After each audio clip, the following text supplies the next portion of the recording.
हुजूर ये भी अल्लाह की शान है, और मैं समझता हूँ कि पाकिस्तान और इस एरिया की जो कदर नहीं करते उनको पता होना चाहिए कि ख़ास तौर पे गर्मियों में ऐसे ऐसे मसाइल हैं बैरून मुल्क में नमाज के। यूके में कुछ इलाके ऐसे हैं जहाँ 41 के करीब रातें वो आती हैं कि जिसमें इशा का वक्त ही दाखिल नहीं होता। अच्छा, उसमें जब ये रातें आने वाली होती हैं तो उस वक्त बड़ा अजीब मामूल ये होता है। एक बार हम बर्मिंघम में थे हुजूर, रात मुझे याद पड़ता है कि शायद 1:15 बजे या 1:30 बजे इशा का वक्त शुरू हो रहा था और 20 मिनट में ख़त्म हो रहा था। सिर्फ 20 मिनट के लिए इशा का वक्त आना था। हम वुज़ू करके तैयार बैठे थे कि कब इशा का वक्त शुरू हो और हम इशा अदा करें। मैं सोचने लगा, या अल्लाह, हमारा वतन इतनी बड़ी रात हमें इशा पढ़ने के लिए मिलती है, नमाज़ों के औकात में इतना आसानी।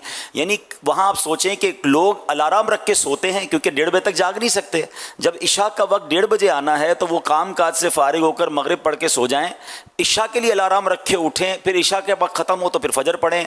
मतलब टाइम टेबल जो हमारे साथ ज़िंदगी गुजर रही है ना, कि अंधेरे के साथ सोना है, उजाले के साथ काम पे जाना है, वहाँ कई बार अंधेरे में काम पे जाना पड़ता है और उजाले में सोना पड़ता है। कि जब रात 11 बजे मगरिब हो रही है तो जिसका मामूल जल्दी सोने का है, हाँ, जो नमाजी है उसको तो जागना पड़ेगा, वरना लोग तो उजाले के अंदर पर्दे लगा कर सो जाते हैं और उनकी बाहर दिन चल रहा होता है, लेकिन वो एक्चुअली दिन नहीं होता। एक बार मैं नॉर्वे में था, रात 1 बजे इतनी रोशनी थी जैसे हमारे यहाँ मगरिब की रोशनी होती है।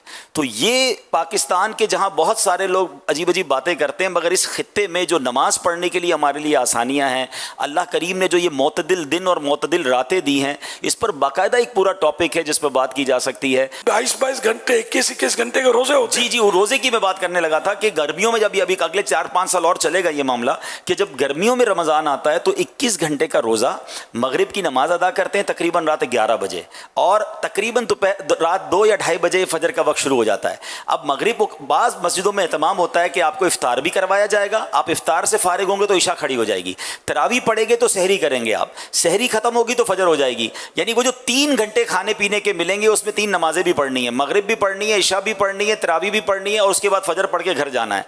तो कई लोग इफ्तार से लेके फजर तक मस्जिद में ही वक्त गुजारते हैं कि जिनको माशाल्लाह नमाज पढ़नी है, तरावी भी चाहिए।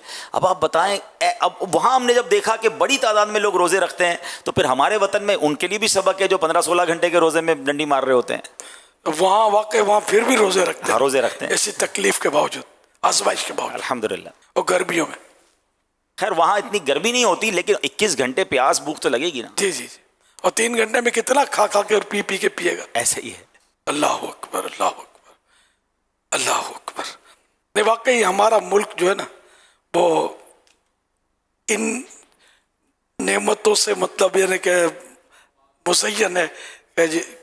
ऐसी तो कई नेमतें हैं हमारे मुल्क में जो कई ममालिक में नहीं है। हुज़ूर, मैं इस वक्त साउथ अफ्रीका में था, वहाँ इस वक्त बर्फ़बारी हो रही है। एक बार मैंने थोड़ा सा तज्ज़िया किया था, कहीं मशवरा भी किया कि सर्दियों के अंदर इतनी सर्दी दुनिया में होती है 70% दुनिया में, कि खुदा ना खास्ता अगर उन ममालिक में एक दिन के लिए लाइट चली जाए या एक दिन के लिए गैस चला जाए जिससे हीटर ना चले तो शायद लाखों करोड़ों अमवात हो जाएंगी। हम दुनिया के उस खित्ते में हैं कि जहाँ अगर कई दिन तक लाइट ना हो, चाहे गर्मियाँ हो या चाहे सर्दियाँ हो, अल्लाह ने यहाँ ऐसा मौसम रखा है कि हम इसमें सर्वाइव कर सकते हैं, ठीक है ना। लेकिन वहाँ तो उनकी हयात ही, उनकी ज़िंदगी ही हीटर से लगी हुई है। -40 डिग्री टेम्परेचर बाहर है, -20 डिग्री टेम्परेचर बाहर है और हम रात को हीटर के सहारे गुजार रहे होते हैं। वो एक दिन के लिए अगर हीटर बंद हो जाए, बल्कि मैं कहता हूँ चंद घंटों के लिए बंद हो जाए, तो न जाने कितनी अमवात हो जाएंगी। तो ये भी हमारे वतन और इस खित्ते को अल्लाह पाक ने नवाजा है कि जहाँ मौसम भी उस शिद्दत का नहीं है जो दुनिया के, मैं कहता हूँ 60-70% दुनिया ऐसी है जो शदीद ठंड में होती है जब सर्दियाँ होती हैं। अच्छा हुजूर, एक और मैं आपको अजीब बात बताऊँ, शायद हमारे नाज़रीन के लिए दिलचस्पी का बाइस भी हो और वतन की और एहसास हो। हमारे यहाँ हमारे जो प्रेयर टाइम एप्लीकेशन है, हम देखते हैं कि आज मिसाल के तौर पे 7:25 पे इफ्तार हुआ है, तो कल हमें पता है 1 आध मिनट का फ़र्क आएगा, 7:24 हो जाएगा या 7:26 हो जाएगा।